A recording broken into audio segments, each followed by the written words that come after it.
Elsku pabbi. Þetta virðist vera eina leiðin fyrir mig til að tala við þig. Við áttum alltaf erfitt með að tala saman. Og nú eins og fjarlægðin hafi skyndilega gefið okkur tækifæri. Mér finnst ég skynja það í hverjum kílómetra sem skilur okkur að.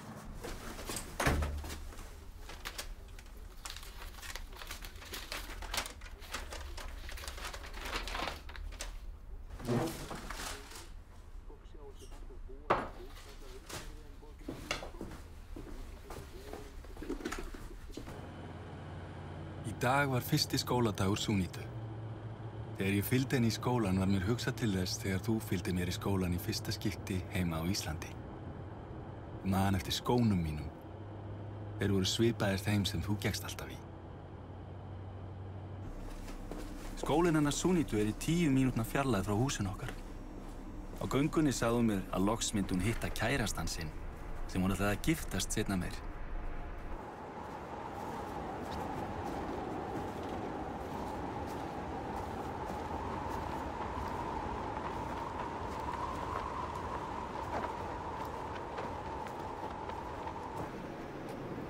Ég fann fyrir kvíða.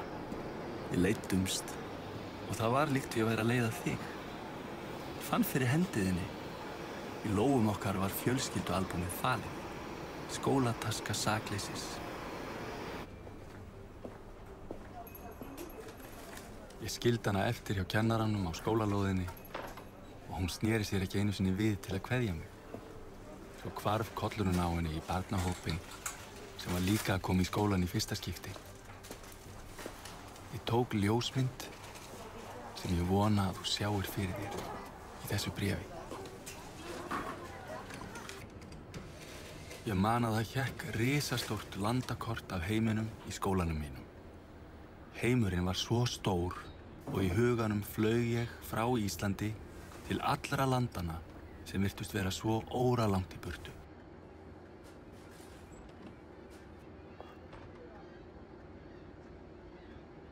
Ég spurði þig hvaðan orðin kæmu. Þú sagðir að ef mér tækist að uppgötva það, þá fengi ég Nóbelsverðlaunin. Hvaða verðlaun eru það? Spurði ég. Þú sagðir að mamma yrði mjög stolt af mér ef ég ynni þau. Pabbi, veistu hvað eru mörg lönd sem liggja að Nepal? Ég man það ekki. 2. Hvernig vissir þú? Er það 2? Já.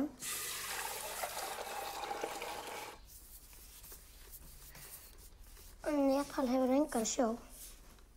Þeir eru lengst upp í fjöllunum. Eins og veginn á Íslandi. Nú?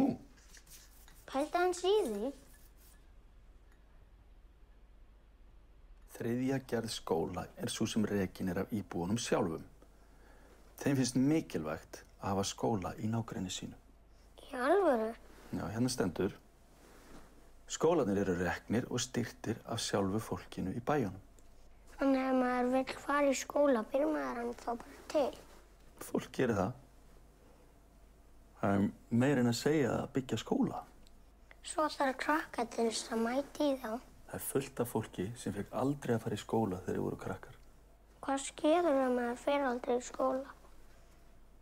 Þá lærir til dæmis aldrei að lesa eða skrifa. Þá gerist ekki neitt. Það verður aldrei neitt úr þér.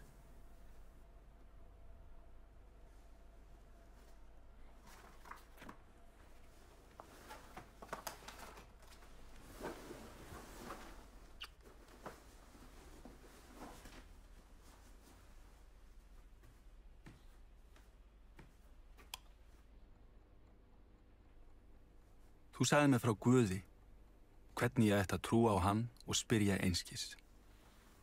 Ég spurði þig hver Guð væri. Svarið við þeirri spurningu lá í loftinu á milli okkar. Í augliti mínu og þínu.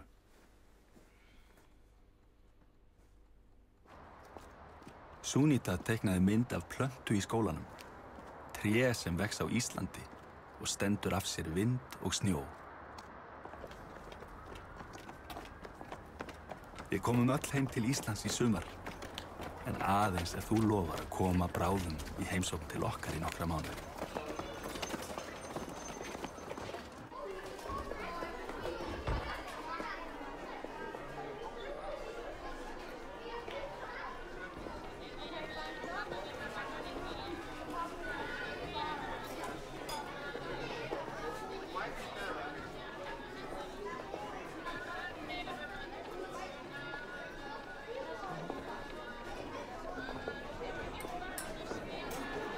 Þú sætlæra minn. Hvaðan ert þú? Kanntu ekki lesa, ég er frá Nepal.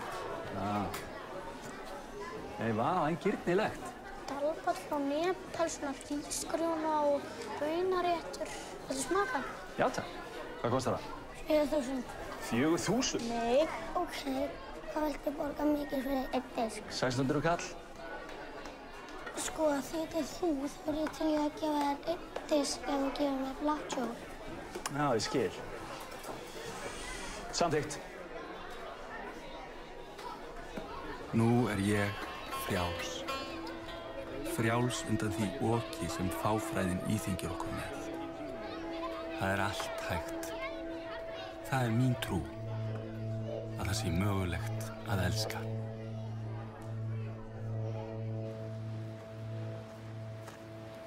Það er allt hægt. Það er mín trú að það sé mögulegt að elska.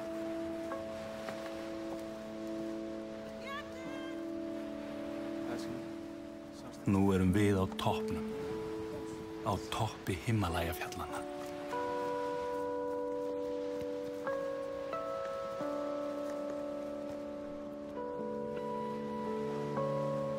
Það er mín von að börnin mín eigi eftir að leika sér við þig í snjónum. Leitandi að spegilmynd sinni í íslum, í vonum að sjá sín andlit í þínu.